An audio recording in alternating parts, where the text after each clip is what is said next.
Então, pessoal, né, boa noite a todas e a todos. Né, novamente aqui, retornando em tão pouco tempo, né? Então, que é bom essas disciplinas em continuidade, porque ainda ontem estávamos discutindo e tal, então temos algumas situações na nossa mente, né? Não para decorar, não gostaria que ninguém decorasse nada, né? Mas assimilasse o nosso conteúdo. Né?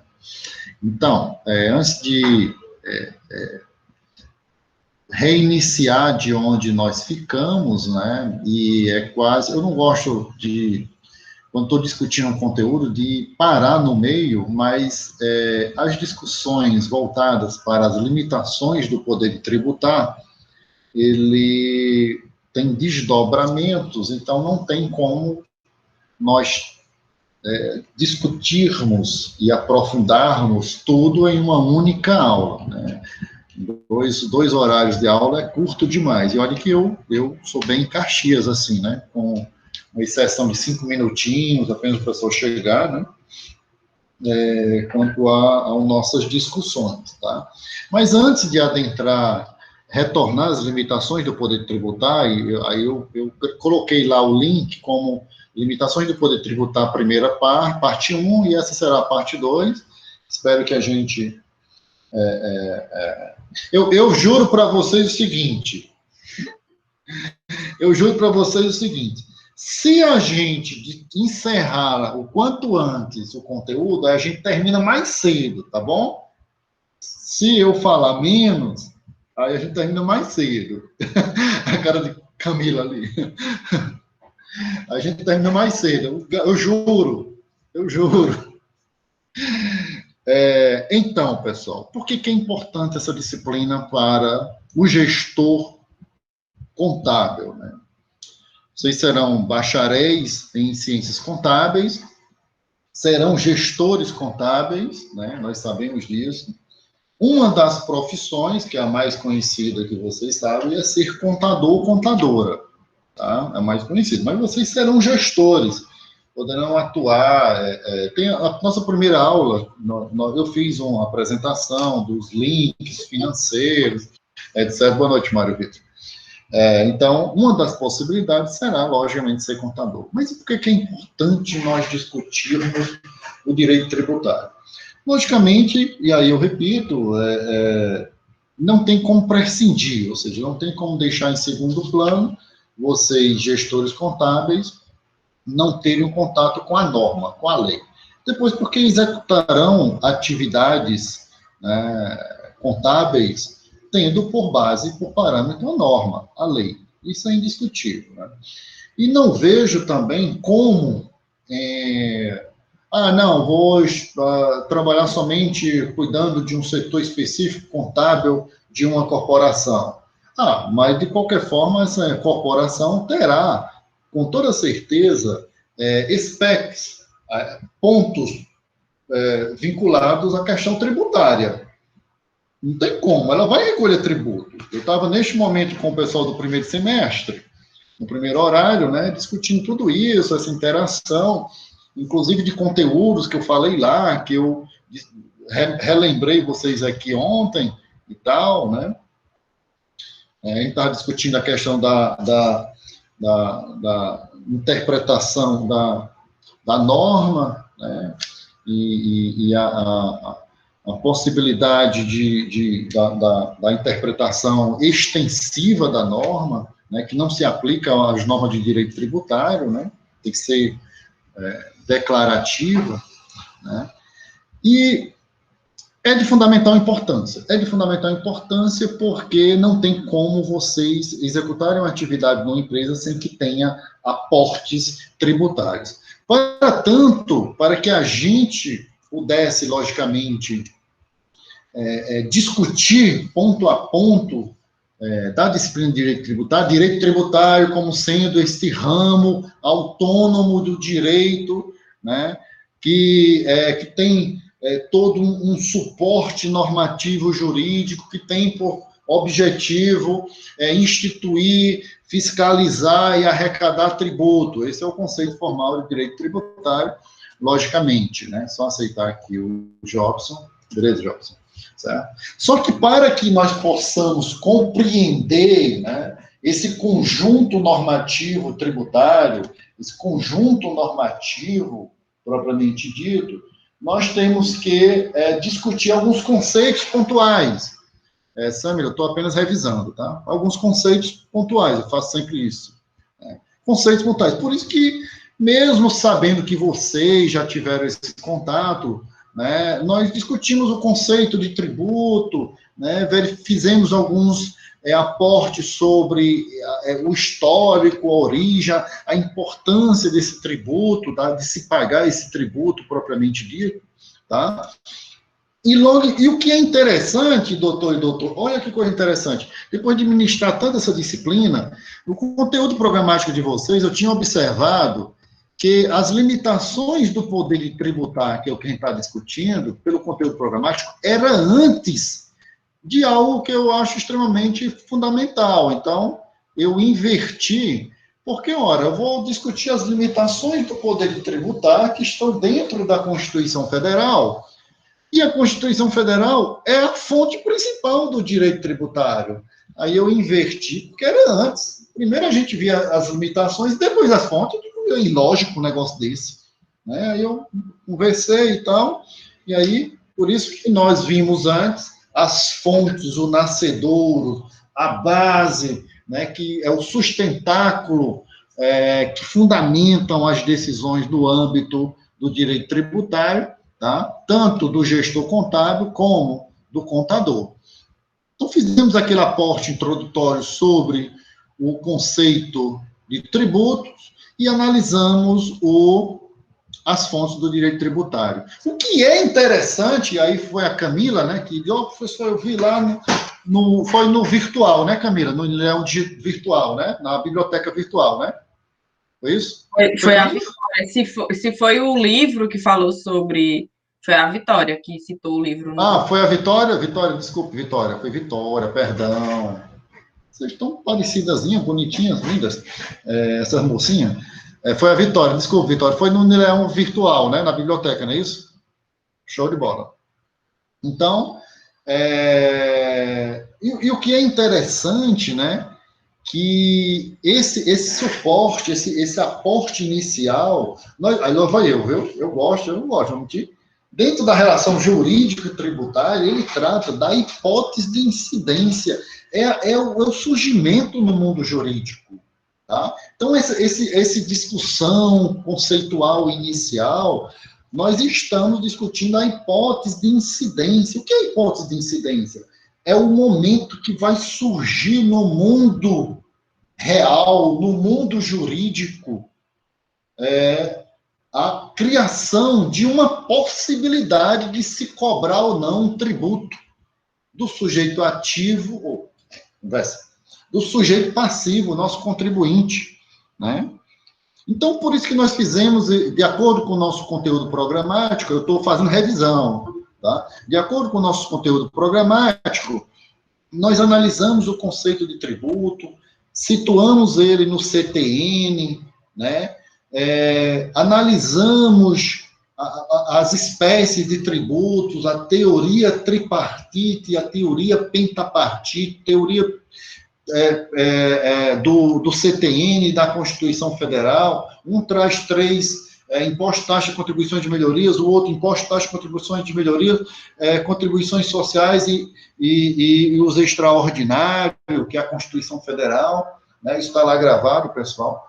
Logo em seguida, nós precisamos discutir as fontes. Qual a origem, a base para discutir, para termos as normas jurídicas. Então, as fontes, a Constituição, a principal fonte do direito tributário, o Código Tributário Nacional, que foi recepcionado pela Constituição,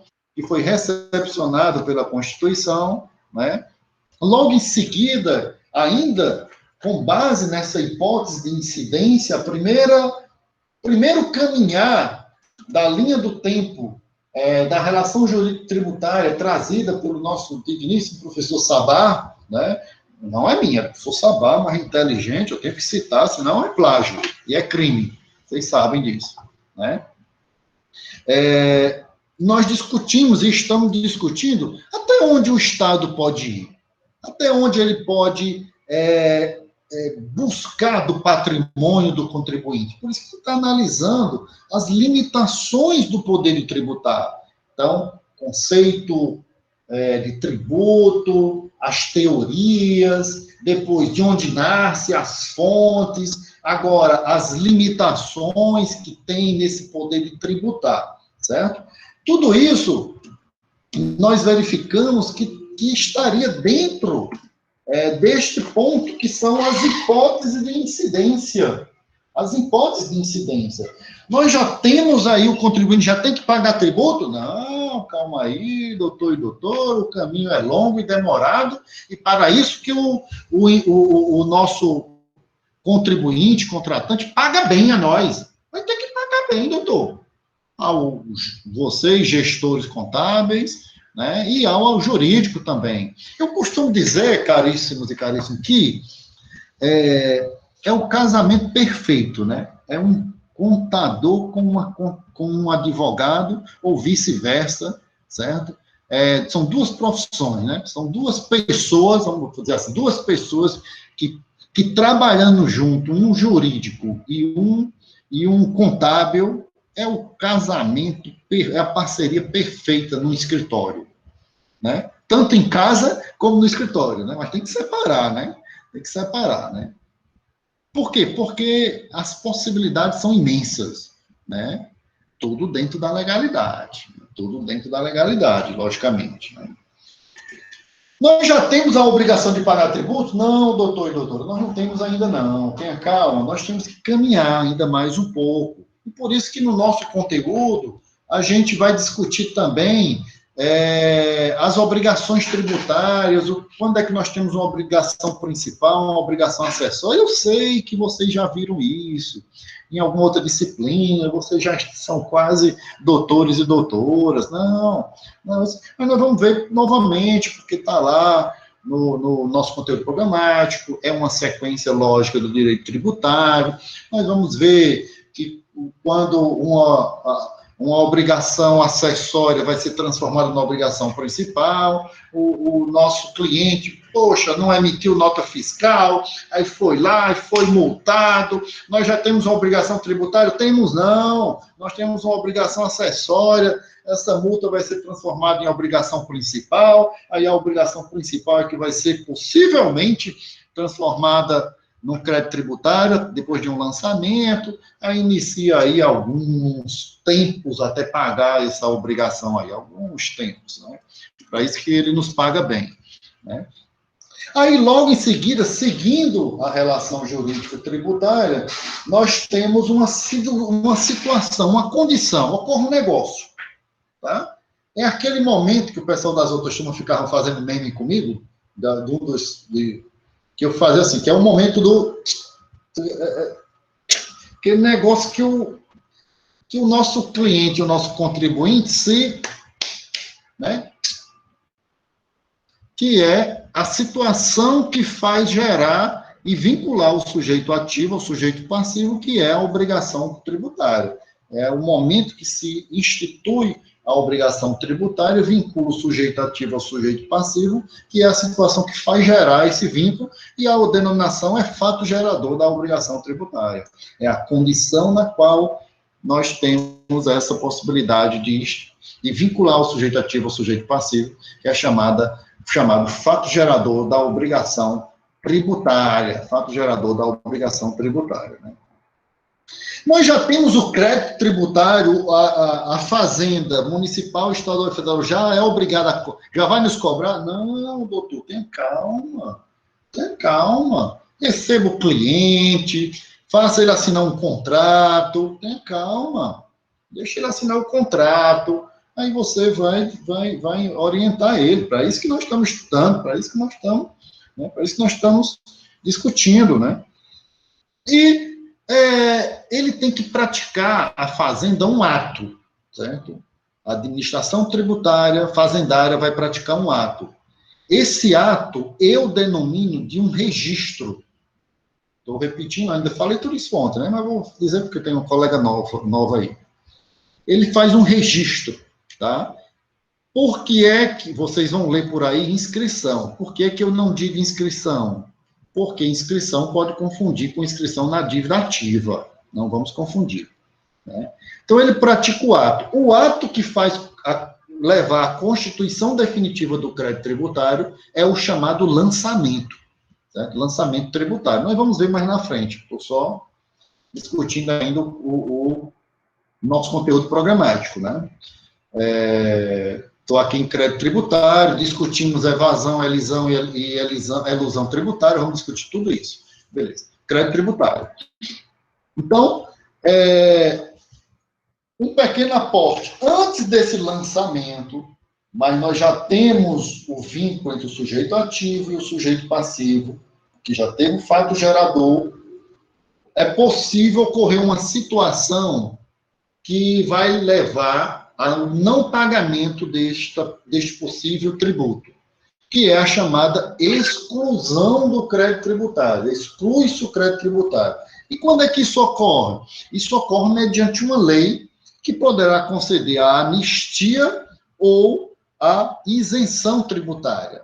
Tá? Às vezes sai lei de isenção tal tributária. Então, é possível ocorrer a isenção antes disso, certo? Exclusão do crédito tributário. Nós vamos ver com detalhe lá na frente, tá? Ocorreu o lançamento, constituição definitiva do crédito tributário. Nós já vamos pagar? Tenha calma, doutor. Tenha calma, doutora. Vamos analisar os interesses do nosso cliente, né? Contrato firmado do seu escritório de contabilidade, né? E aí vai fazer as análises, né? O que é que ele quer? O desejo dele é pagar 10 milhões de impostos depois de um bom tempo, né? Não está com caixa agora.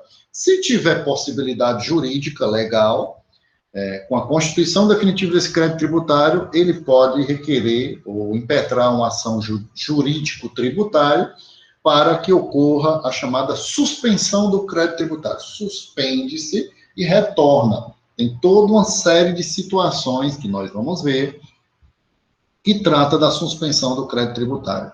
A outra possibilidade, depois da constituição definitiva desse crédito tributário, é ocorrer a chamada extinção do crédito tributário. Extingue-se o crédito tributário, a principal dela é o pagamento. Lógico, se ele paga, extinguiu.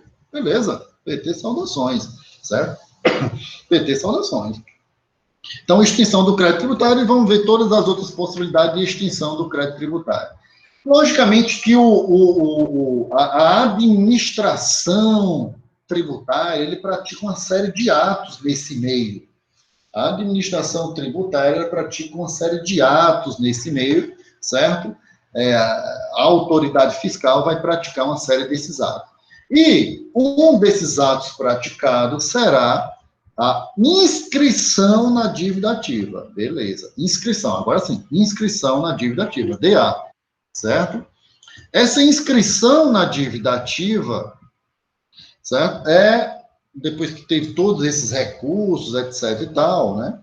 A partir da inscrição da dívida ativa, é emitida a chamada CDA, Certidão de Dívida Ativa.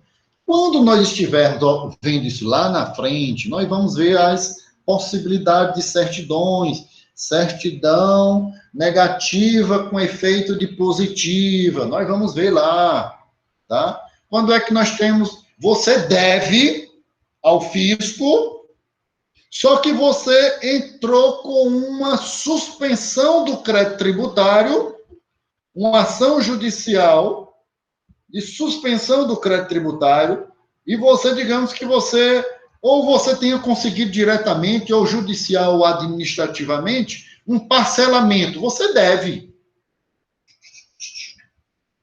Você deve.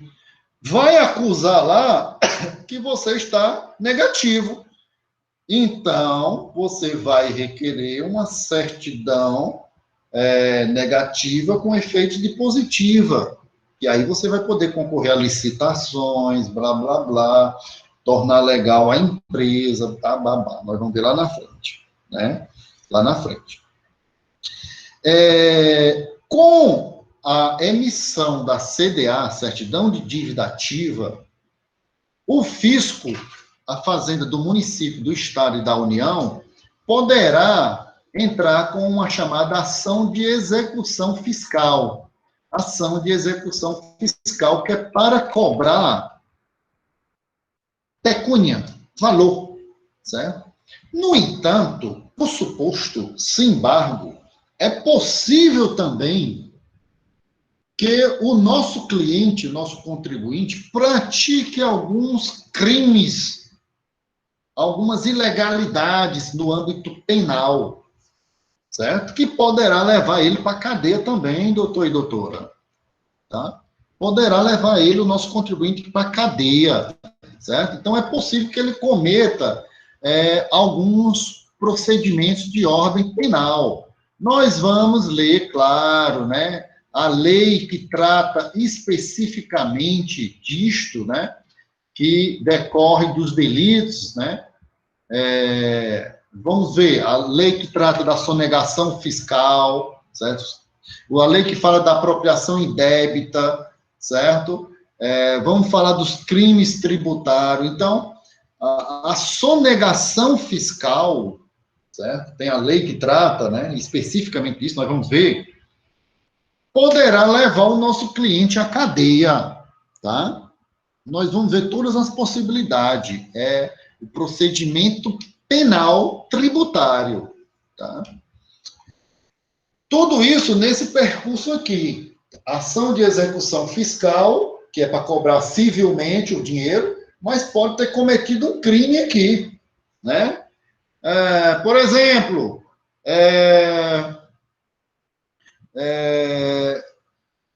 o nosso cliente recolheu o INSS dos seus colaboradores e não repassou as alíquotas, os percentuais, não repassou. Certo? Não, ei, professor, o senhor está errado. Não, o senhor está errado, professor. O senhor está errado. Oxi, INSS, a sua alíquota de INSS nem tributo é. Tá certo isso que eu estou dizendo? INSS nem é um tributo. É verdade isso? Eu errei? Está errado, senhor. Beleza. Aí vem a pergunta, por que eu estou errado? INSS é considerado um tributo, né? Dentro da teoria pentapartite da Constituição Federal, é uma contribuição social, doutor e doutora. É um tributo, tá? Teoria pentapartite da Constituição Federal. Pelo CTN, não. Mas a Constituição Federal é que manda em tudo, tá? É uma contribuição social e é, logicamente, um tributo, tá? Teoria pentapartite, tá? Aí não recolheu. Isso é um crime, doutor. Crime previdenciário, está lá previsto no Código Penal da cadeia. Da cadeia, doutor. Além de tu sofrer uma ação de execução fiscal, tu vai sofrer um processo criminal da cadeia. Aí chega no escritório de contabilidade, o empresário, né, diz, olha, não foi eu, foi o diretor de recursos humanos, aquele danado, não recolheu, não foi eu. É assim? É sempre assim, né? Não tem isso não, a culpa é sua, doutor. A culpa é sua, certo? Se o seu RH não fez isso, departamento pessoal, o problema é seu, tá? Ainda estou discutindo o conteúdo programático, pessoal. Tá, eu vou ser mais objetivo, que eu falo muito. É porque eu estou revisando. Desculpa, Camila. Então, vou ser mais objetivo. Então, ele chegou e você já vai dizer o seguinte, não, fique tranquilo, você primeiro assina um contrato com ele, 50 mil reais, etc e tal, 10 mil, 15, 5, seja lá o que for, dependendo do porte da empresa, e depois você dá orientação. Você não vai logo dizer que um dos fins do fisco é arrecadar. Não é que tu vá para a cadeia, não, meu amigo. Ele não quer que o nosso cliente, o contribuinte, vá para a cadeia, não. Ele quer arrecadar. Que é isso, Maria Clara? Eu estou só na revisão ainda. São muitas situações. Nós vamos rever isso aí. Então, ele quer arrecadar. Você não vai dizer, por exemplo, que se ele confessar que não arrecadou confessar, tem todos os requisitos, antes de determinado período, e recolher e pagar o INSS, suspende-se a pretensão punitiva do Estado. O Estado não vai te botar na cadeia, rapaz. Mas se tu diz isso logo, tu perde o contrato, doutor. Primeiro o contrato, depois as facilidades. Eita, Camila, é mesmo, Camila? Também? Não, mas é porque eu estou falando, eu estou apenas na revisão geral, estou falando do conteúdo programático, tá? Eu não vou mais fazer as revisões, tá bom? Eu vou direto para o conteúdo da próxima aula. Beleza, pronto. Então, Não, rapaz, faça a revisão. Não, eu estou Professor, apenas pelo amor revisando. de Deus. Pelo amor de Deus, eu não estou entendendo com a revisão, imagine sem ela. Eu estou apenas falando aqui do conteúdo programático. Tudo o que eu falei agora é o que está no conteúdo programático. Ou seja, eu estou apenas pontuando o conteúdo programático, somente. Isso tudo que eu falei para vocês aqui, nós vamos ver detalhadamente durante o semestre. E eu vou falar em tudo isso novamente. O que é que nós falamos até agora, com profundidade? O conceito de tributo, fontes do direito tributário, e estamos em limitações do poder de tributar. Esse, aqui. Tudo que eu falei, que vocês estão dizendo que não entende, nós vamos ver pontualmente, um a um. É um conteúdo programático. Eu apenas dei a visão geral do conteúdo. Eu estava imaginando que era conteúdo programático para aula. Eu já estava preocupada. Não, pelo amor de Deus. Não, é o conteúdo programático para o semestre. É para o semestre. Isso aqui que eu disse para vocês agora há pouco, é lá no final do semestre. Não é para agora, não. O que é que nós vimos até agora? Tributos, fontes do direito tributário, vimos a teoria pentapartite, a teoria tripartite, e estamos em limitações do poder de tributar. As fontes do direito tributário e limitações do poder de tributar, certo? Que é exatamente antes da entrada do fato gerador e das obrigações tributárias, que eu vou falar detalhadamente, mostrando na legislação. Então, nós vimos até aqui e vamos continuar, certo? Nós estamos vendo as limitações do poder de tributar. Eu vou fazer o seguinte, na próxima aula, no lugar de eu falar todo o conteúdo programático para que vocês fiquem agoniados, eu vou fazer a revisão somente até onde eu vou continuar. Então, tributo até limitações. Que aí, a visão geral... Não, pessoal, tem que falar, pelo amor de Deus, a gente tem que se ajustar bem direitinho, tá? Então, na próxima aula, eu vou fazer o seguinte, eu vou fazer um retrospecto apenas até limitações do poder tributar, que é o que eu espero a gente finalizar hoje, somente. O para frente, para não confundir, a gente vai vendo paulatinamente. Vocês têm a liberdade, pessoal, vocês sabem que eu sou altamente acessível, ó, totalmente. Só dizer, professor, vamos fazer assim, assim, que a gente vai ajustando, sem nenhum problema. É porque é muito bom o conteúdo, são tantas possibilidades de se ganhar muito dinheiro, né? E aí vocês vão ver. Então, pessoal, limitações do poder de tributar. Sobre as limitações do poder de tributar, nós já vimos alguns princípios, tá? Nós vimos alguns princípios. Então, nós vimos o princípio da legalidade tributária, que diz que, em linhas gerais,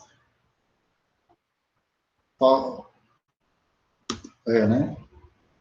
Sim, mas é porque, não é isso, Maria Clara? Nas limitações, nós temos o princípio da legalidade. E o que é o princípio da legalidade? Vocês já viram. Não pode a União, o Estado, o Distrito Federal e o município exigir... Pessoal, alguém está com o microfone ligado aí, por gentileza? Não pode exigir ou aumentar tributos sem lei que o estabeleça. É a base, o princípio da legalidade. Tem que ter uma lei, tá?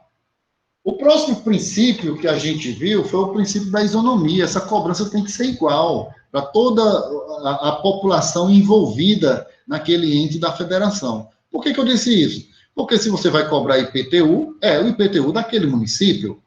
Se vai cobrar, por exemplo, IPVA, que é do Estado, é para aquele Estado. Se nós temos um tributo federal, imposto de renda, é para todo mundo, infelizmente, né? Então, o princípio da isonomia, tá? Vimos logo em seguida o princípio da irretroatividade. Não é possível cobrar tributo antes da existência legal, antes da vigência da lei. Não é lógico, pessoal.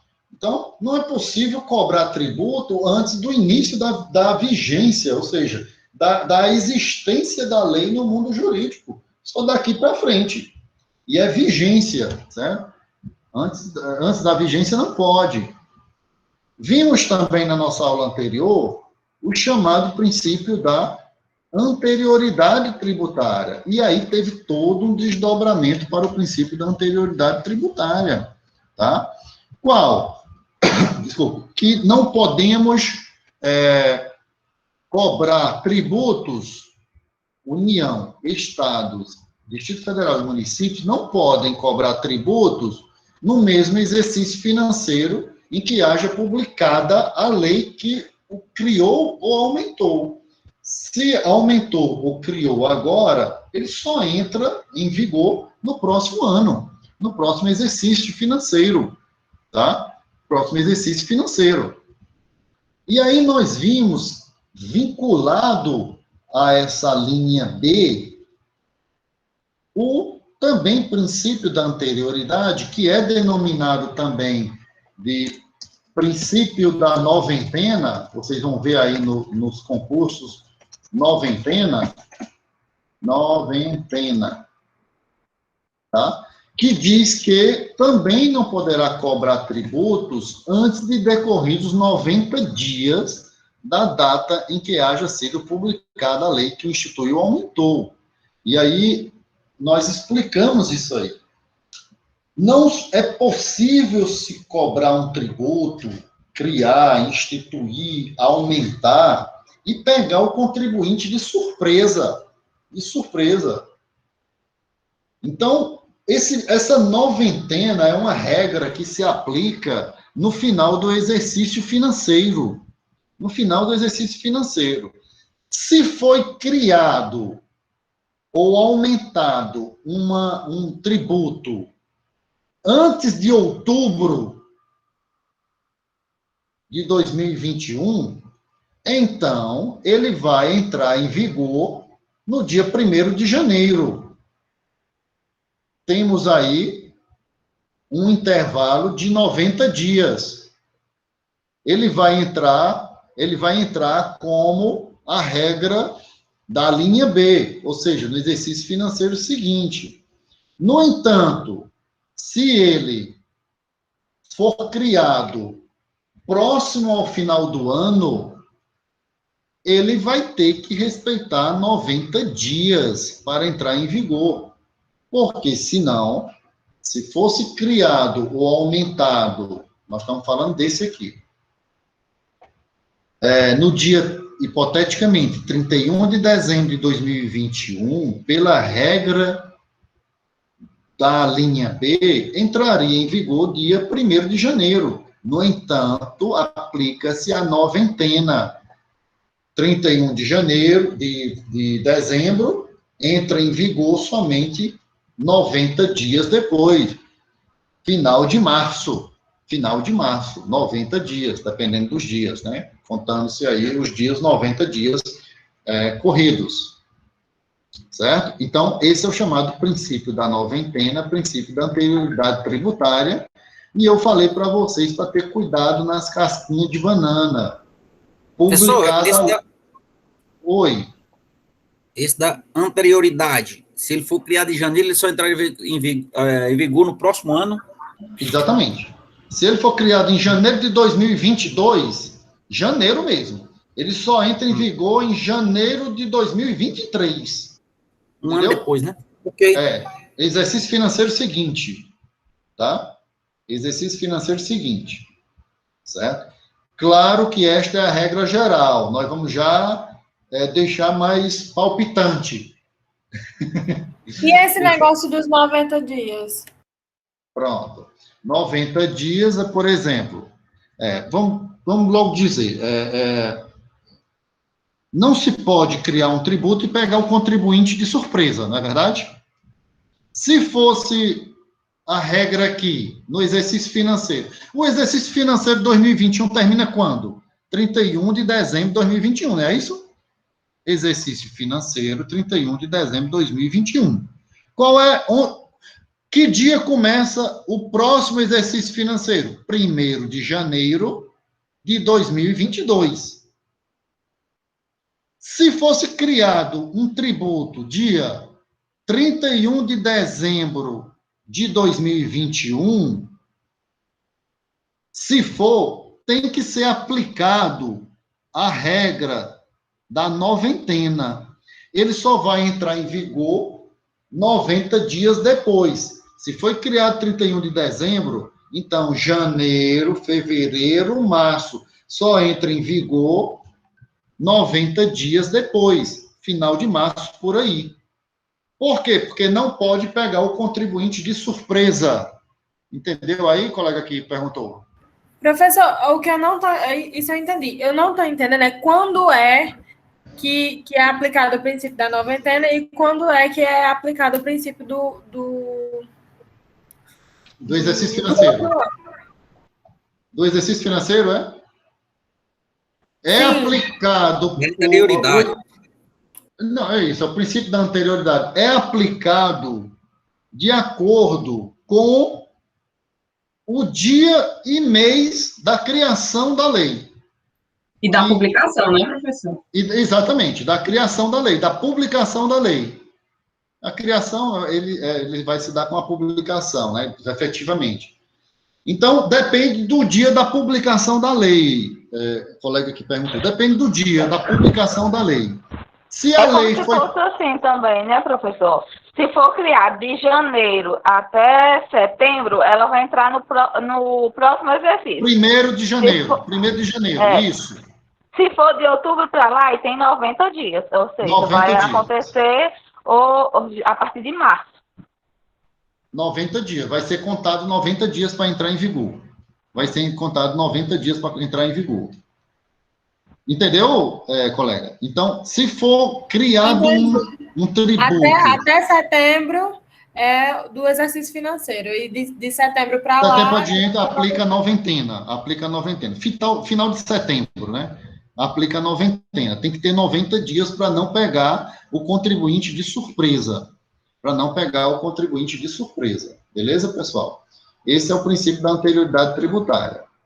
Tá?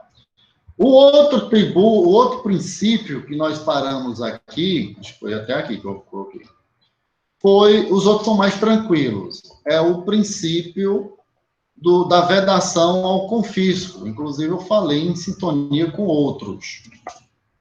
Ou seja, não é possível instituir um tributo com o fim de retirar do contribuinte o patrimônio dele. Não se pode confiscar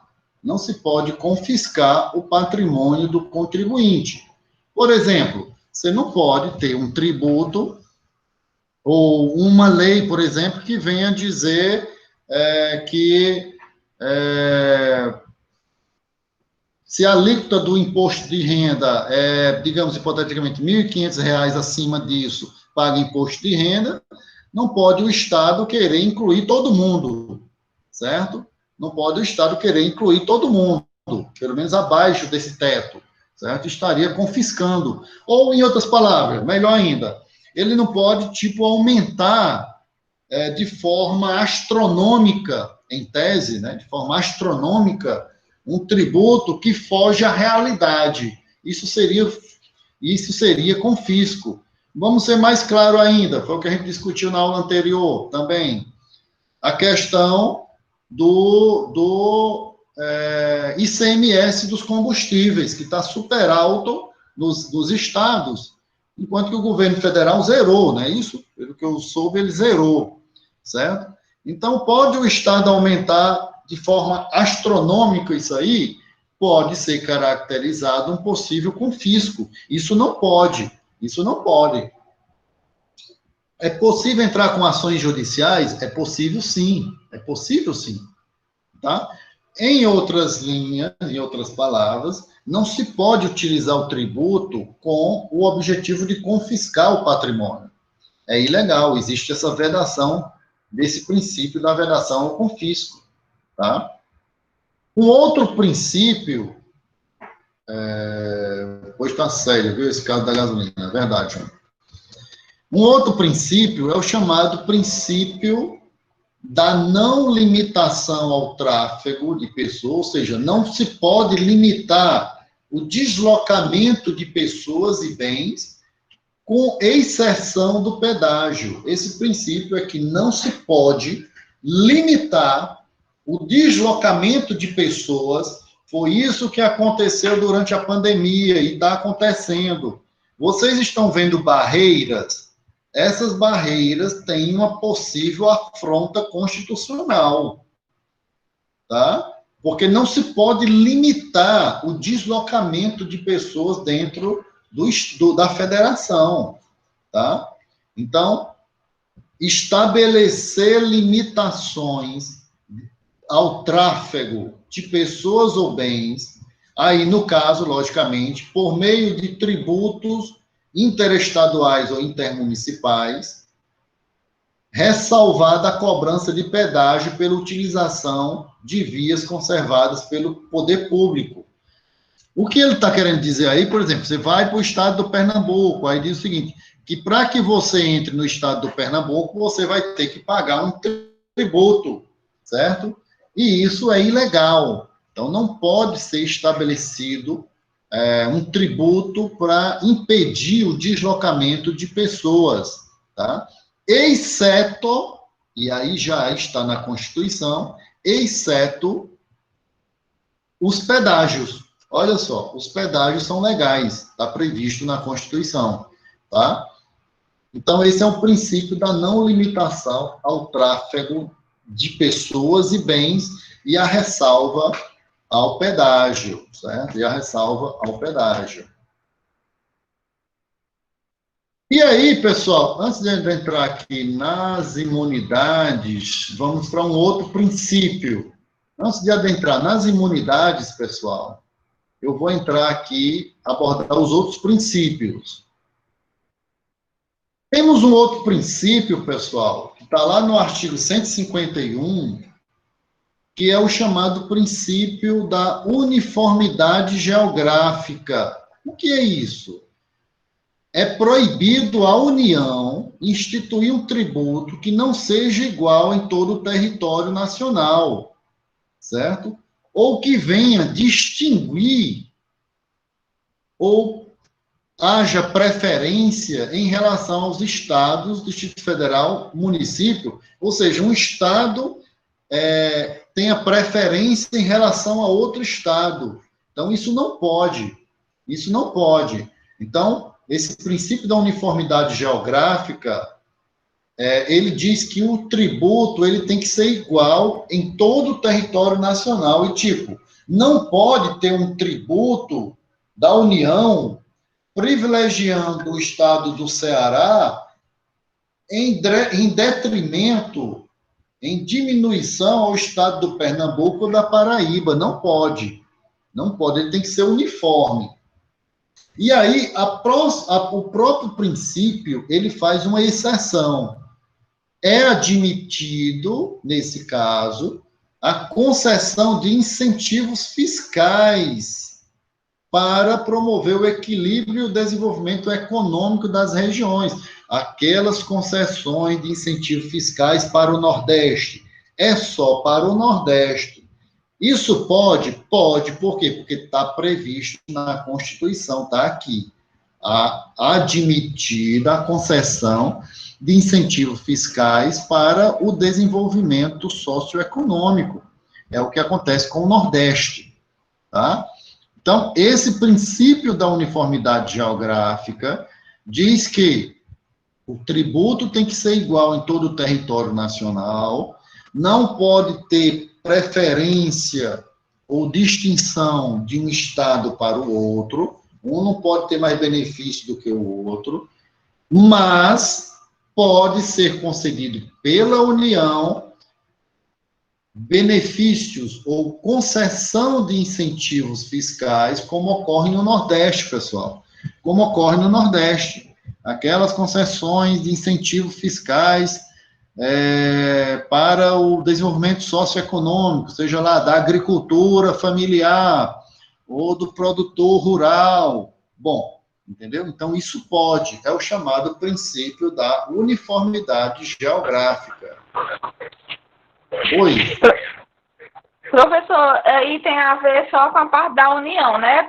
Porque no exemplo do ICMS, que já vai ser do Estado, vai mudar de Estado para Estado a porcentagem. Exatamente, por isso que o artigo 151 fala só da União, ou seja, para os tributos federais, certo? Tributo federal, pessoal.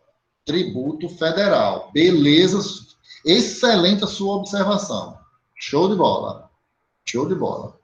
O outro princípio, pessoal, é o chamado princípio da proibição da tributação federal diferenciada da renda da dívida pública e da remuneração dos agentes em âmbito federal, isso da União. É proibido uma tributação federal diferenciada. Como assim? É proibido a União tributar a renda dos estados. É lógico, pessoal. Ele não pode tributar os ganhos dos estados, os ganhos dos municípios, certo? Ele não pode tributar. Então, há essa vedação, certo?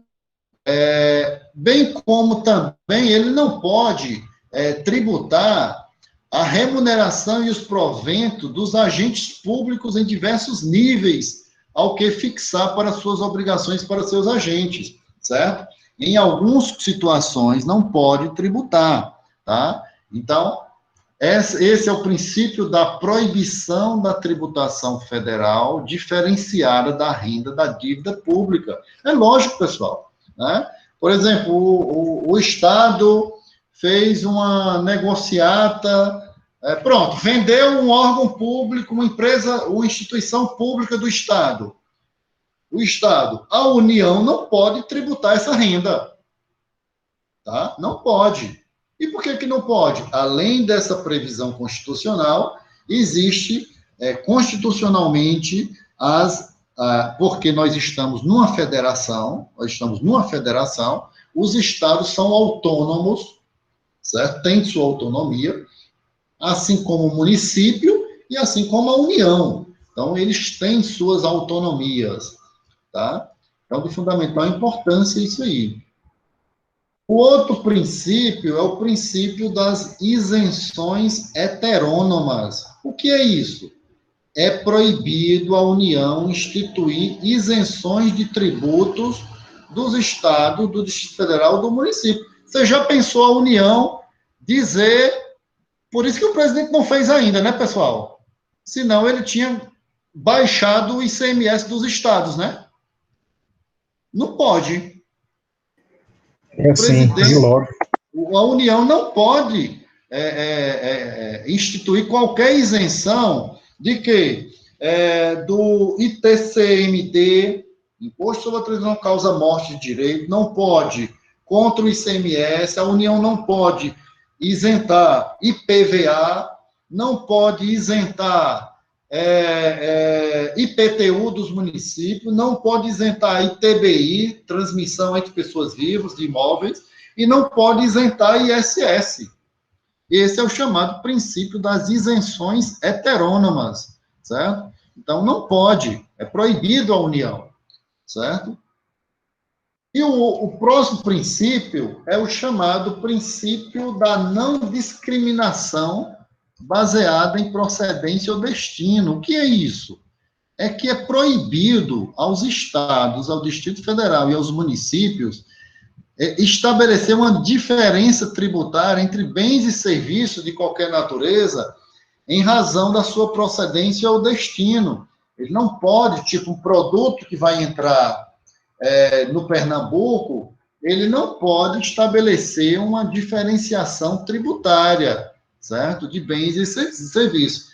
Com exceção, nós sabemos da questão do ICMS, tá? Do ICMS, que nós sabemos que cada estado tem, evidentemente, suas alíquotas do ICMS. Esse é um dos grandes bate-pesado da reforma tributária, essa grande confusão tributária do ICMS. Se vocês acompanharem algum diário oficial do Estado, vocês vão ver publicado nos diários oficiais dos estados uns acordos interestaduais em matéria de ICMS, que trata de compensações, que trata de uma série de situações, tá? Então, é importante também, não para a nossa prova, mas para nossas avaliações, mas para a vida profissional, ficar atento também a esses acordos interestaduais, tá? Então, de fundamental importância. O ponto central desse artigo 152 é que é proibido a União, Estado, Distrito Federal e Município estabelecer uma diferença tributária entre bens e serviços de acordo com a procedência. Vem uma banana importada de determinado estado, e aí ele estabelece, cria um tributo diferenciado. Não pode, certo? Não pode haver essa discriminação porque vem a banana de determinado estado e de outro estado pode. Isso é totalmente proibido pela Constituição Federal. Eu falei dos princípios, por quê? Porque nós temos aqui que é proibido a União, o Estado, o Distrito Federal e os municípios instituir impostos, criar um imposto, pessoal, é proibido sobre o patrimônio e a renda, o serviço um dos outros. É a chamada imunidade recíproca. Ora, não pode ele instituir, criar um tributo sobre a renda, até já foi reforçando o que a gente disse, o patrimônio do município, o patrimônio do estado. Não pode. Existe uma imunidade recíproca entre os entes da federação, tá? Também é proibido criar imposto de templos de qualquer culto. Esses templos de qualquer culto, pessoal, questão da religião é proibido. Existe uma imunidade religiosa. Não é permitido instituir imposto sobre templos de qualquer culto. É a chamada imunidade religiosa, tá? Também é proibido instituir imposto sobre o patrimônio, a renda ou os serviços dos partidos políticos, pessoal. Não é possível criar um imposto sobre o patrimônio, a renda ou os serviços dos partidos políticos. Também não é permitido das fundações, não é permitido dos sindicatos dos trabalhadores e também não é permitido das instituições de educação e assistência social sem fins lucrativos. No entanto, pessoal, neste dispositivo constitucional, tem que ser atendido os requisitos da lei. Isso quer dizer que lei complementar à Constituição estabelecerá os requisitos para que não se institua, não se cobre impostos dos partidos políticos, das fundações e entidades sindicais e das sem fins lucrativos da educação e assistência social. Esta é a chamada imunidade condicional. Por que ela é condicional?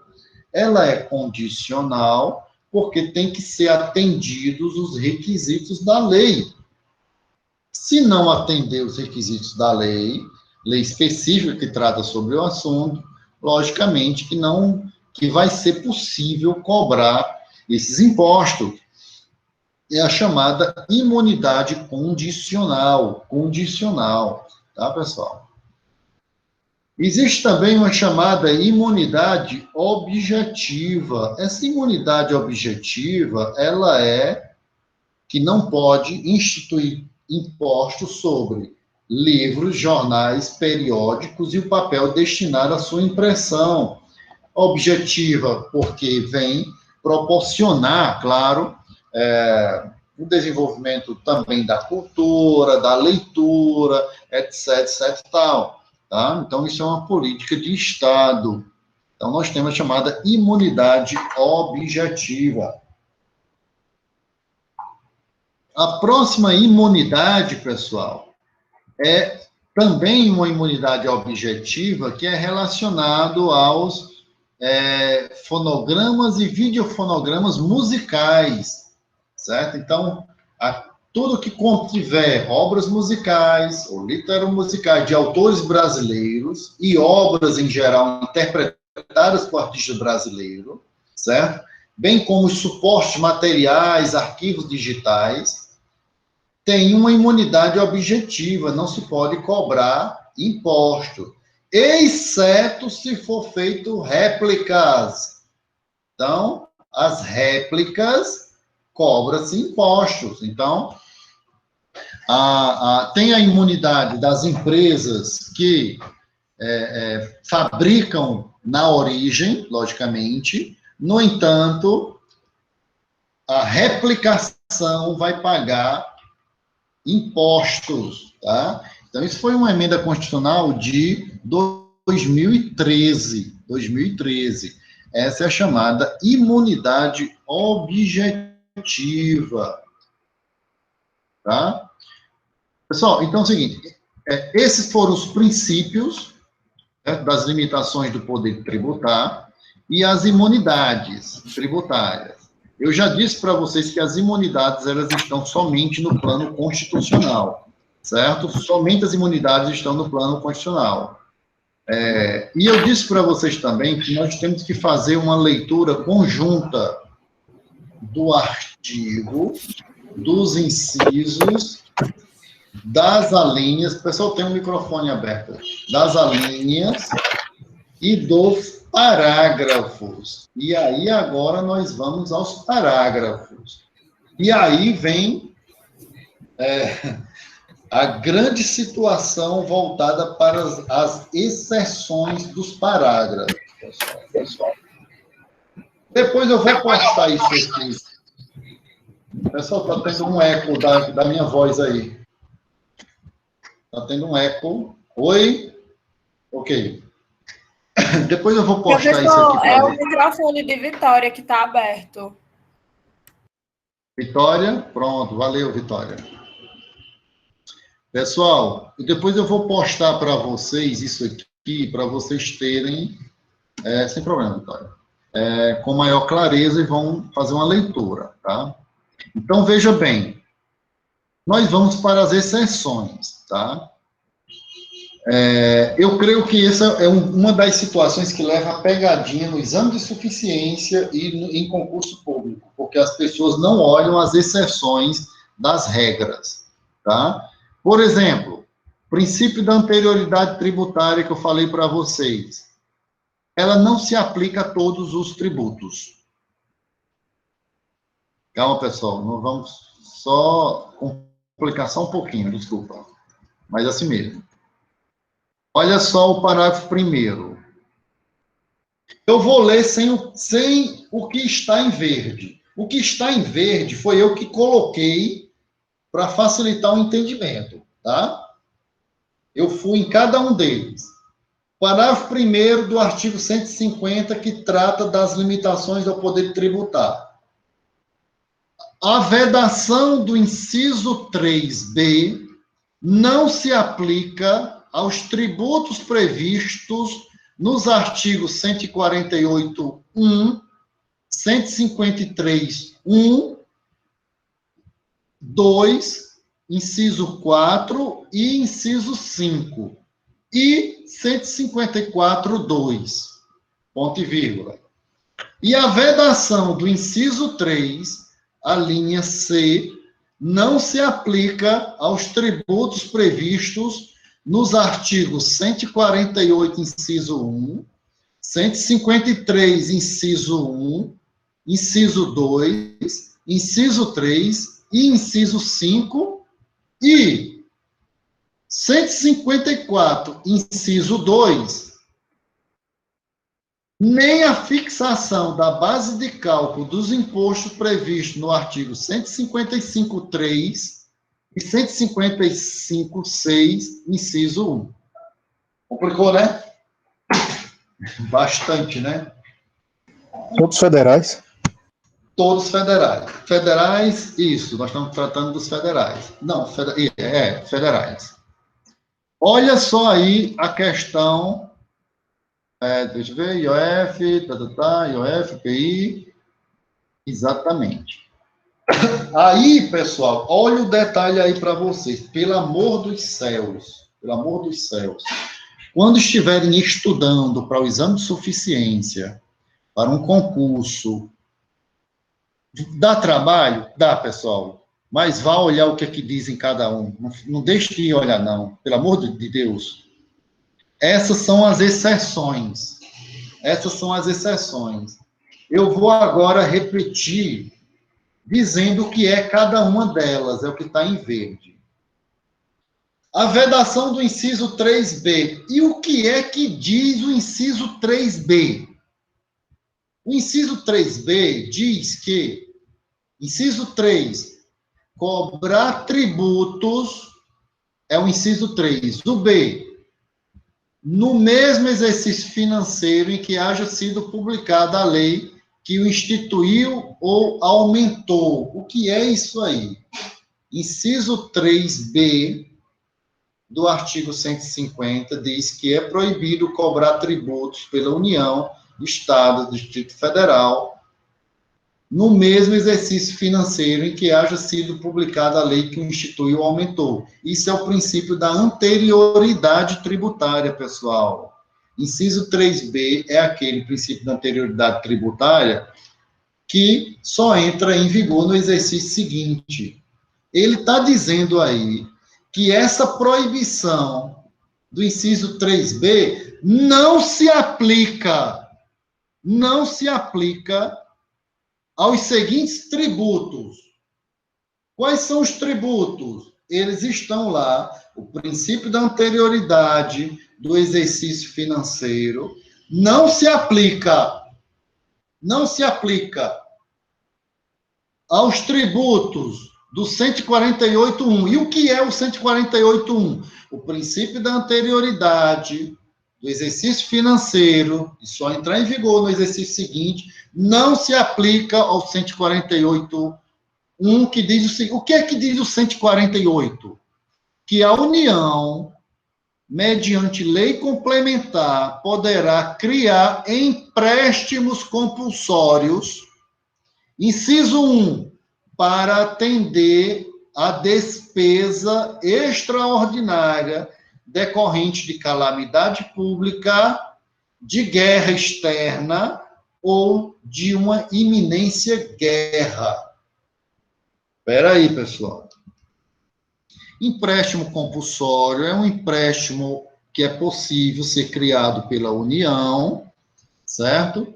Que é possível ser criado pela União, é um empréstimo compulsório, obrigado. Ele pega da população, mas se é um empréstimo, ele teria que devolver, certo?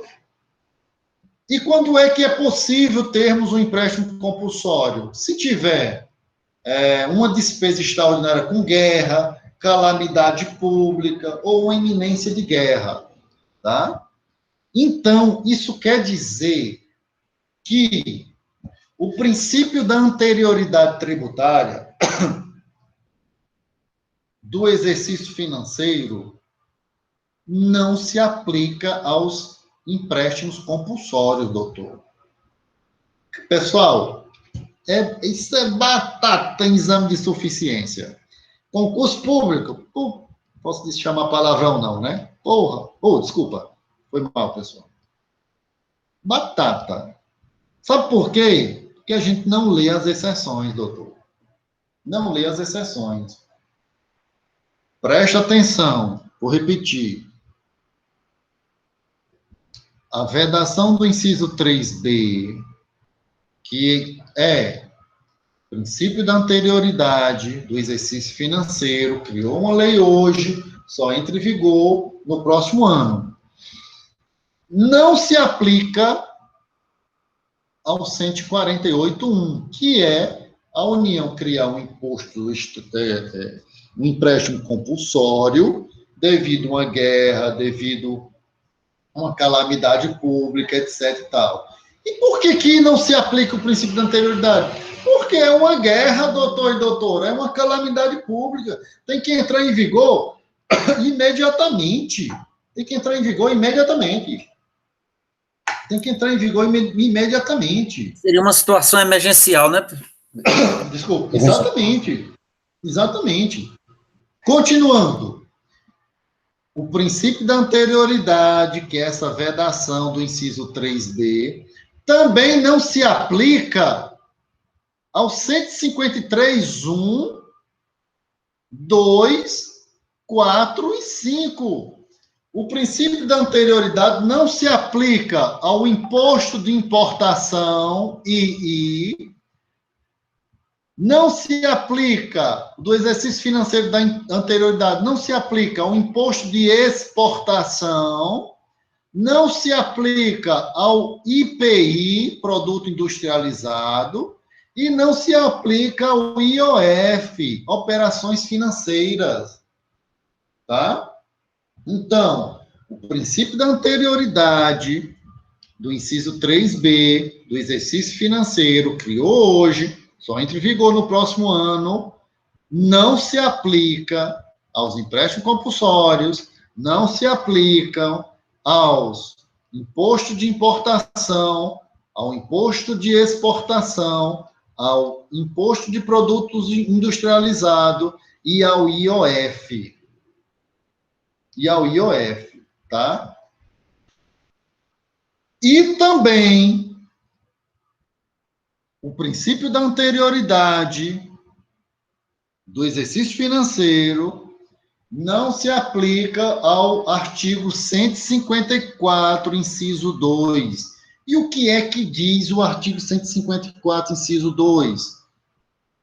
O artigo 154 da Constituição diz que a União poderá criar imposto, poderá instituir, na iminência ou no caso de guerra externa, impostos extraordinários, compreendido ou não em sua competência tributária, os quais serão suprimidos gradativamente, cessadas as causas de sua criação.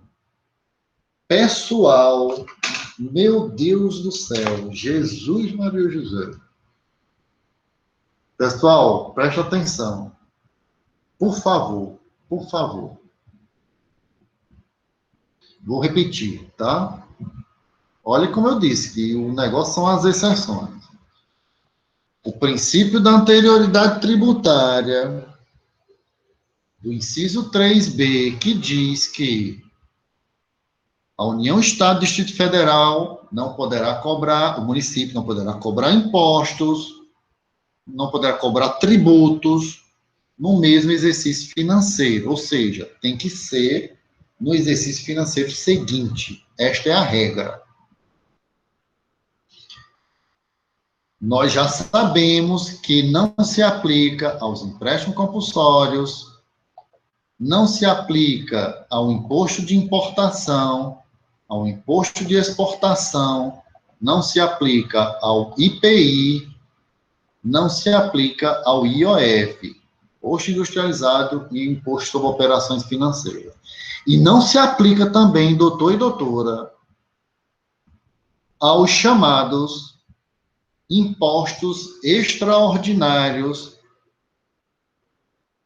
compreendidos ou não na sua... Ele vai criar um imposto extraordinário, seja lá o que for, imposto extraordinário. A guerra. É um extraordinário, doutor. Compreendidos ou não na sua competência tributária. Doutor e doutora, pelo amor dos céus, meus queridos e minhas queridas de ciências contábeis, compreendidos ou não, onde? Na sua competência tributária, doutor. O que é isso? O que é isso? Qual é a competência tributária da União? Qual é a competência tributária da União, pessoal? Imposto de importação, imposto de exportação, IPI, IOF, imposto de renda e ITR. Qual é a competência tributária dos estados? ITCMD, ICMS e PVA. Qual é a competência tributária dos municípios? IPTU, ITBI e ISS.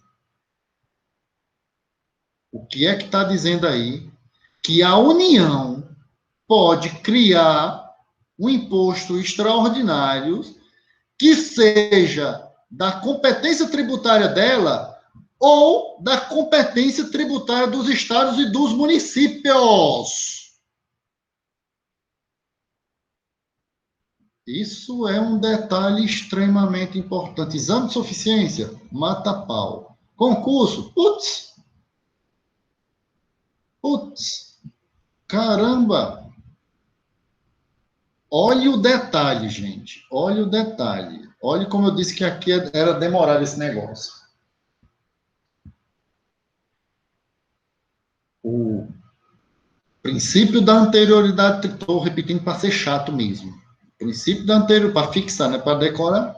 O princípio da anterioridade tributária diz que a União, Estado e Distrito Federal não poderá cobrar tributo no mesmo exercício financeiro. Beleza. Criou hoje em janeiro. Não, nós estamos. Não, meu Deus do céu. Nós estamos em março. Criou hoje em março, só entra em vigor 1º de janeiro de 2022. Beleza. No entanto, não se aplica, ou seja, entra em vigor imediato aos empréstimos compulsórios, aos impostos de importação, de exportação, IPI, IOF, estes para regular a balança comercial, e não se aplica também a impostos extraordinários que sejam ou não da competência tributária da União. Certo? Da União. Então, competência tributária da União são os tributos, impostos da União. Importação, exportação, IPI, IOF, imposto de renda e ITR. Quais são as competências dos estados? ITCMD, ICMS e PVA. Qual é a competência tributária do município? IPTU, ITBI e ISS. Esses são os impostos, doutores. Esses são os impostos. E aí, a gente seguindo, nós vamos para uma outra etapa agora. Uma outra etapa. E a proibição do inciso 3C. O que é o inciso 3C? É a noventena, doutor. A noventena. O que é que nós já sabemos da noventena? Aquela que até depois de setembro tem que cumprir os 90 dias. Se foi instituído ou aumentado depois de setembro, tem que cumprir a 90 dias, noventena. Nós já vimos isso. Vocês já perguntaram. Tá? A proibição do inciso 3C, que diz o seguinte: é proibido cobrar tributos, União, Estado, Distrito Federal e Município, antes de decorrido 90 dias da data em que haja sido publicada a lei que criou ou aumentou, observado, claro, está lá, a linha anterior, que é do exercício financeiro. Este é o princípio da noventena.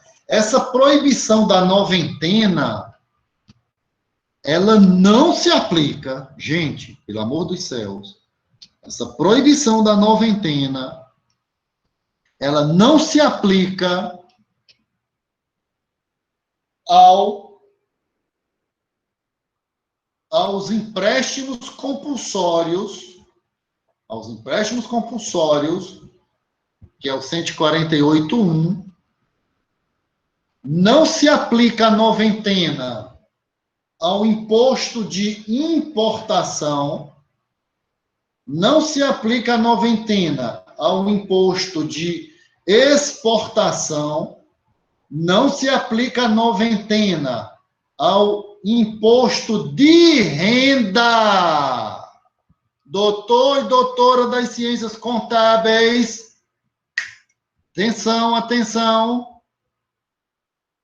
A noventena não se aplica ao imposto de renda.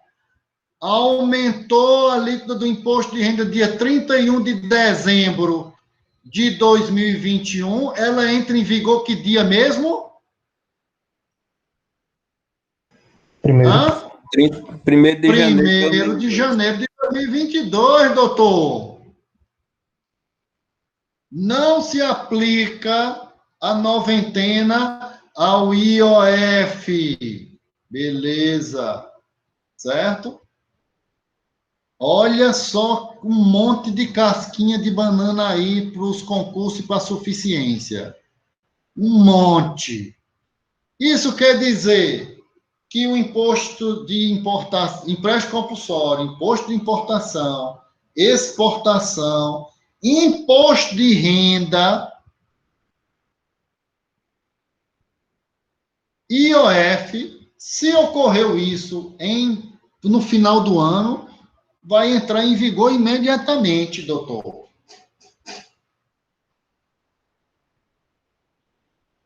Doutor e doutora das ciências contábeis, imposto de renda, 31 de dezembro de 2021, entra em vigor, se aumentou, 1º de janeiro. Detalhe, exame de suficiência. Exame de suficiência, concurso público.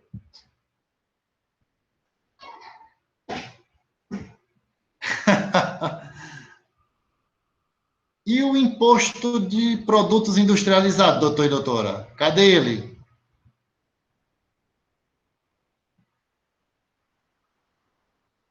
O imposto sobre produtos industrializados não está nas exceções. O imposto sobre produtos industrializados aplica-se à noventena. PT, saudações. Preste atenção.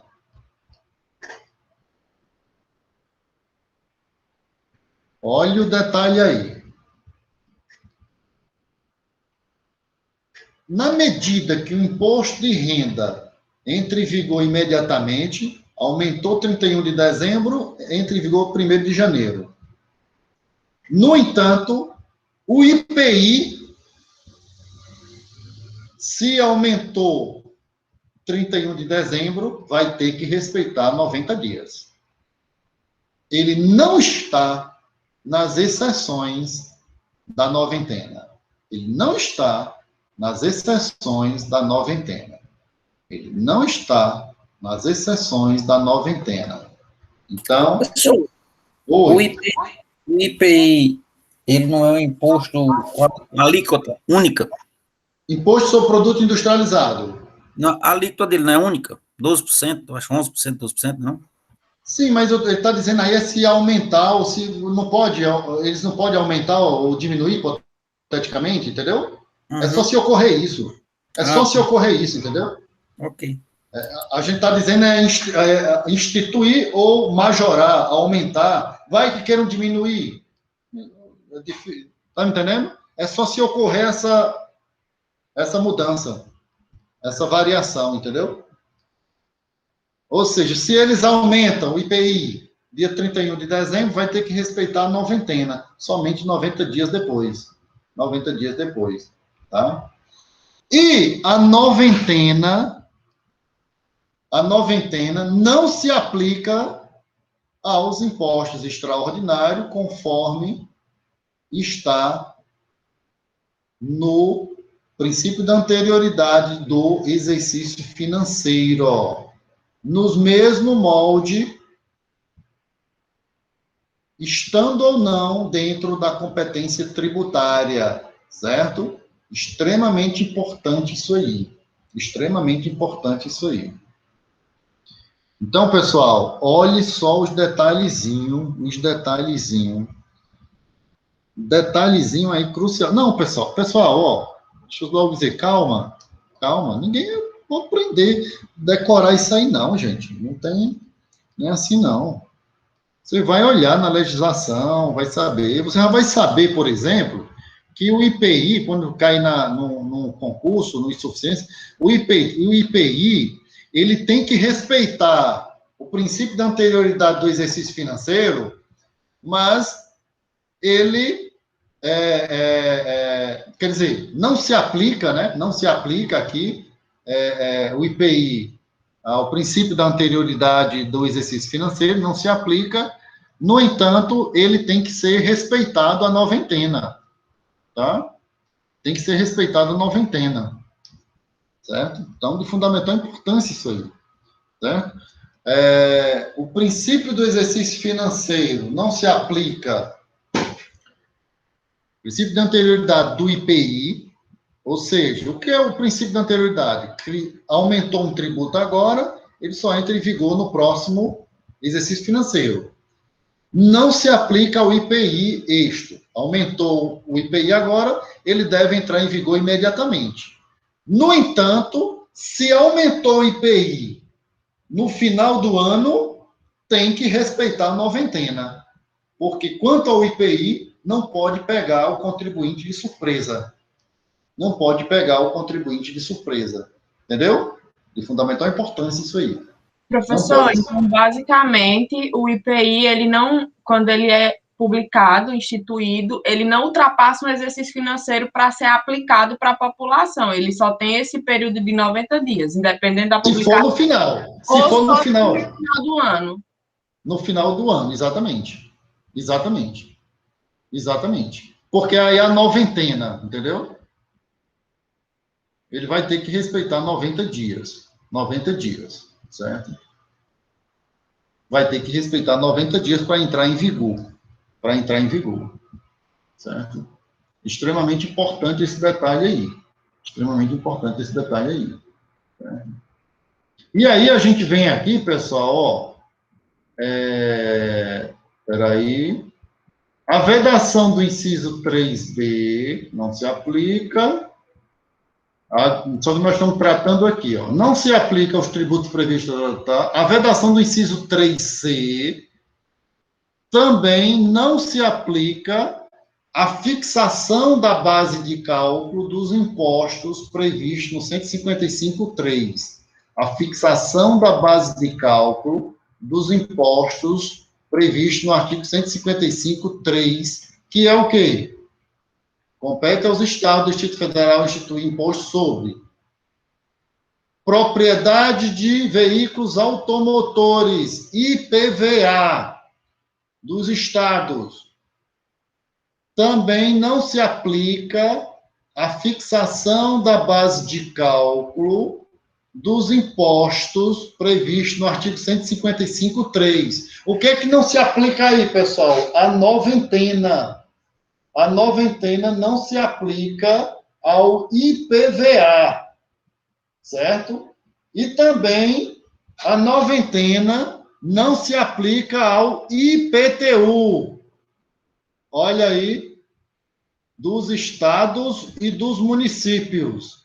A noventena não se aplica ao IPVA e não se aplica ao IPTU. Isso quer dizer que se houver um aumento de IPVA e IPTU, vai entrar em vigor imediatamente, tipo, dezembro, aumentou IPVA e IPTU, vai entrar em vigor 1º de janeiro. 1º de janeiro, certo? 1º de janeiro. tá? Extremamente importante isso aí, pessoal. Extremamente importante isso aí. Pessoal, exatamente, Jordi. Infelizmente, né? Porque geralmente, assim, o IPVA, a obrigatoriedade dele já é em 1º de janeiro, né? Geralmente, né? Quem tem transporte. Exatamente. É por Aí, causa disso. se Entendeu, paga Jordi? aumento em dezembro, na última semana de dezembro, você nem tem como se acostumar e já tem que pagar e pronto, né? Infelizmente. Complicado. Infelizmente. É uma previsão constitucional. Certo? É uma previsão constitucional. Pessoal, podemos depois fazer uma revisão disso aqui, eu repetir tudo isso aqui sem nenhum problema. Está gravado também, né? Ainda bem, né? Mas são detalhes.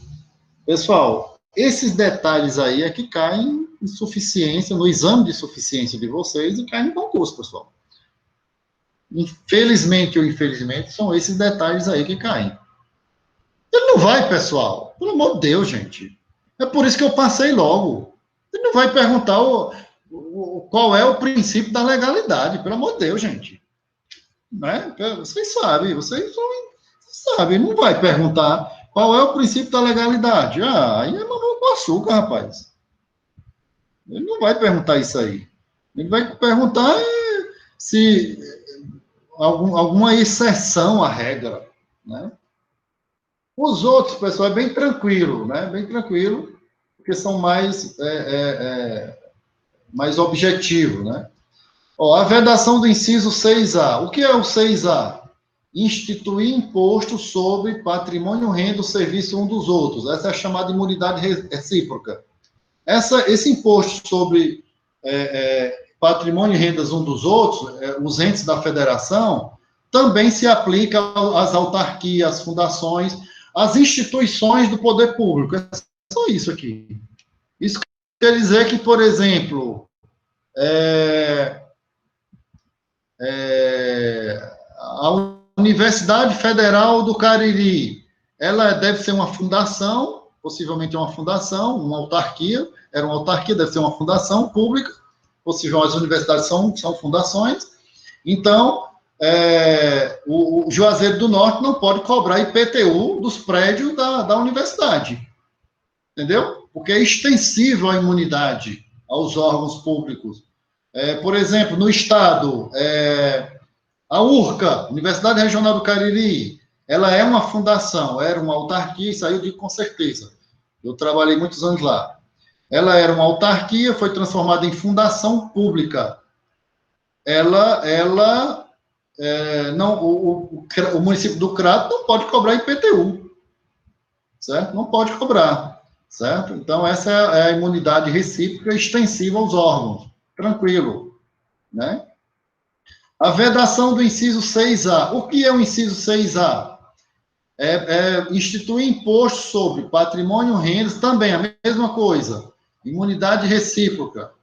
Instituir imposto sobre patrimônio, a renda ou os serviços um dos outros. Pessoal, deixa eu só terminar, por gentileza, senão vai cortar toda aqui a nossa logicidade.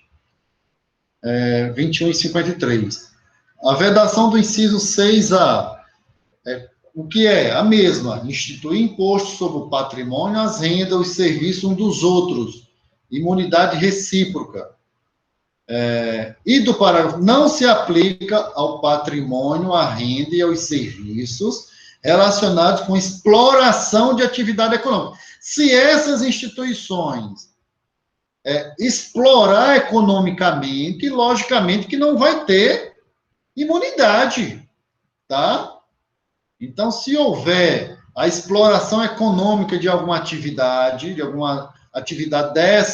desses órgãos públicos, não haverá imunidade. Se houver exploração econômica, né, ou se houver alguma contraprestação ou pagamento, ou preço, pelo preço, tarifa dos usuários. Não haverá imunidade se houver um retorno econômico para esses órgãos, certo? Então, de fundamental importância isso aí, certo? Nem exonera o comprador da obrigação de pagar imposto relativamente ao bem imóvel, se for o caso. Por exemplo, a URCA tem um prédio e alugou. Se ele alugou esse bem imóvel, oferiu uma renda. Então, ele não pode ter essa imunidade do prédio que foi alugado, doutor. Não é possível isso. Não é possível isso, tá? Então, não haverá imunidade desse prédio alugado, mesmo sendo público, mesmo sendo do órgão público, certo? Aí também seria bom demais, né? Então, tem essa proibição aí, essa vedação aí, essa exceção. A outra é o seguinte, a vedação do inciso 6, B e C. O que é que diz ela? É o que está de verde. O inciso 6 diz o seguinte, que institui imposto sobre os templos de qualquer culto, é a chamada imunidade religiosa. C, o patrimônio, as rendas e os serviços dos partidos políticos, sindicatos, instituições educacionais, sem fins lucrativos, é a chamada imunidade condicional. Compreende somente o patrimônio, a renda e os serviços relacionados com a finalidade essenciais desses órgãos. Toda vida que eu falo nessa exceção, às vezes eu fico até rindo. Sabe por quê? Porque você dizer que um partido político, um sindicato, uma instituição sem fins lucrativos educacional ou social, alguma atividade dela não é de patrimônio, alguma atividade delas não seria de rendas, alguma atividade dela não seria de serviço, é brincadeira, né? Porque se você for ver aí, se você ver o que é o conceito de serviço, pelo amor de Deus, gente, é abrangente demais, pelo amor de Deus. O que é o conceito de renda? Pelo amor de Deus, aqui não está dizendo, é abrangente demais. Patrimônio, todo patrimônio, meu amigo.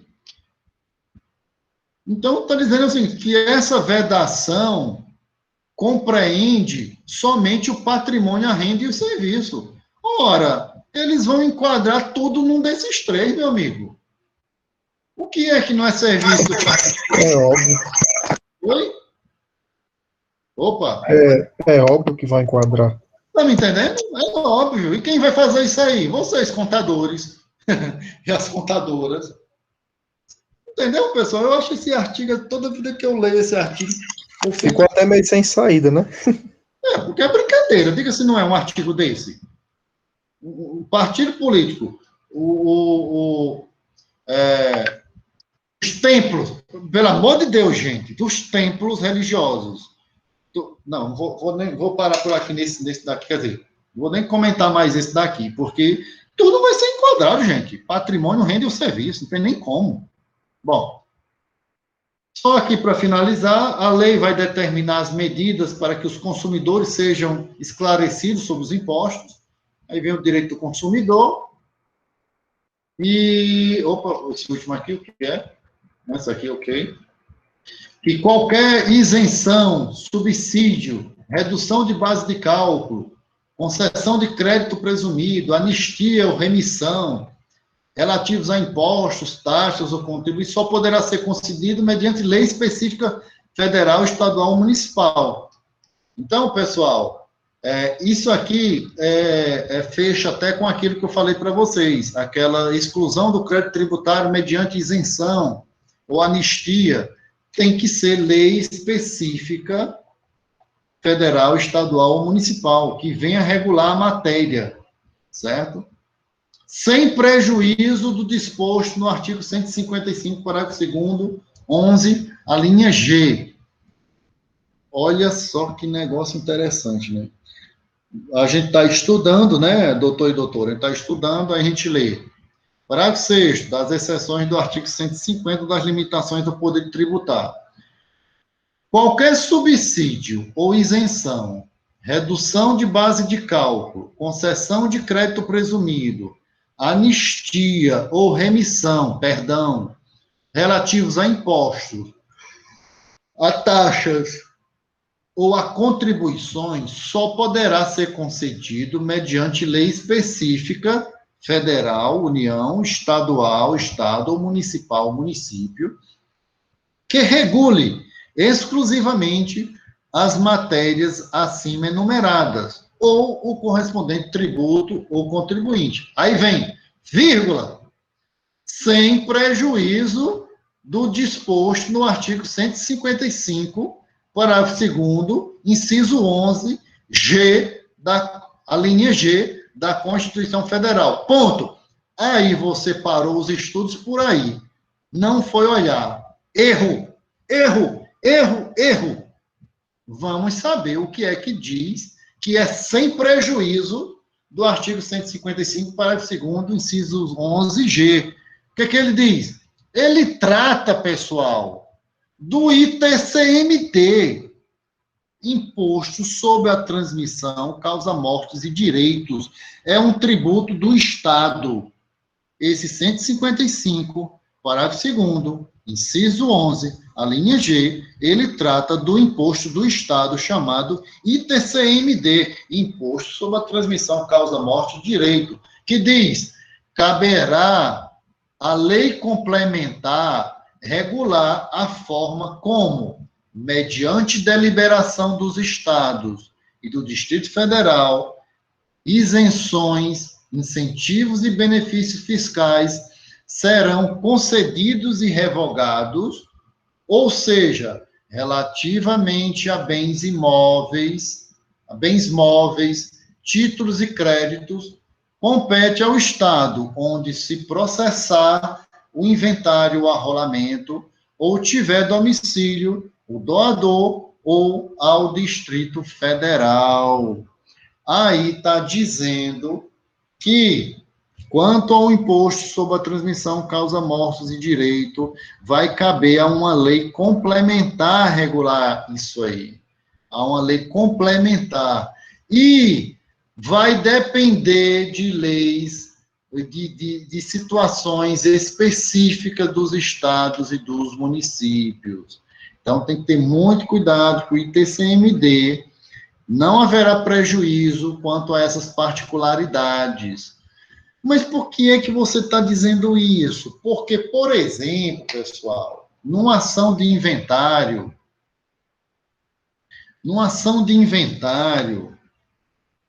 vai depender de onde está correndo o inventário, pessoal. Então, vai se aplicar normas, as alíquotas daquele estado que está correndo o inventário, daquele município, dependendo, daquele estado que é ITCMD, daquele estado que está correndo o inventário, pessoal. Então, vai ser aplicada a norma daquela localidade, daquele estado, é isso que está querendo dizer aí, tá? E não lei federal específica, mas somente aqueles estados, aquelas particularidades, tá? E o último, para a gente encerrar, a lei poderá atribuir... Boa noite, Roberto. A lei poderá atribuir a sujeito passivo da obrigação tributária a condição de responsável pelo pagamento de imposto ou contribuição, cujo fato gerador deverá ocorrer posteriormente, assegurada a imediata e preferencial instituição da quantia paga, caso não se realize o fato gerador presumido. Nós vamos ver isso aí lá na frente. Isso aí, por exemplo, pessoal, é o que ocorre muito com montadoras de veículo, né? Há uma cobrança de tributos presumidos, e aí acaba sendo cobrado por antecipação essa tributação das montadoras de veículos, tá? E é feito, evidentemente, há um fato gerador presumido, lá na montadora do veículo, ele já calcula e já cobra os impostos antecipadamente, né? E aí vai haver toda uma compensação no final, na ponta. Mas nós vamos rever esse parágrafo 7º, quando a gente estiver vendo o lançamento do crédito tributário lá na frente, pessoal. Pessoal, fiquei sem voz. Pessoal, eu sei que ficou um pouco complicado, né, Camila? Camila, que eu vejo aqui onde ele está com a câmera ligada, eu sei que é um pouco complicado, pessoal. Eu sei, bem complexo, não é fácil. Sei. Tá? Mas tenha calma, as nossas avaliações não vai ser nada no sentido de ter que saber decorado, não é assim que funciona, tá? Mas nós podemos fazer revisões novamente, tá? Sobre esse ponto, certo? Especificamente, e discuti-los novamente. Ok, pessoal? Beleza, Camila? Demais, pessoal, Daniel, Jordi, Maria, Vitória, Nilziane, ok, Alana, Júlia. Tchau, professor. Até a próxima aula. Professor, é aquilo que eu disse na primeira aula. Meu medo é de não dar conta. Não, mas eu sei que são muitas coisas, Maria Clara. Direito tributário é muita coisa mesmo, pessoal. Eu entendo demais, Maria Clara. Mas vamos devagarzinho que a gente vai conseguindo vencer, tá bom? Pessoal, boa noite, tá? Queridos e queridas, queridas e queridos. A gente vai se falando. Boa noite, até breve. Boa.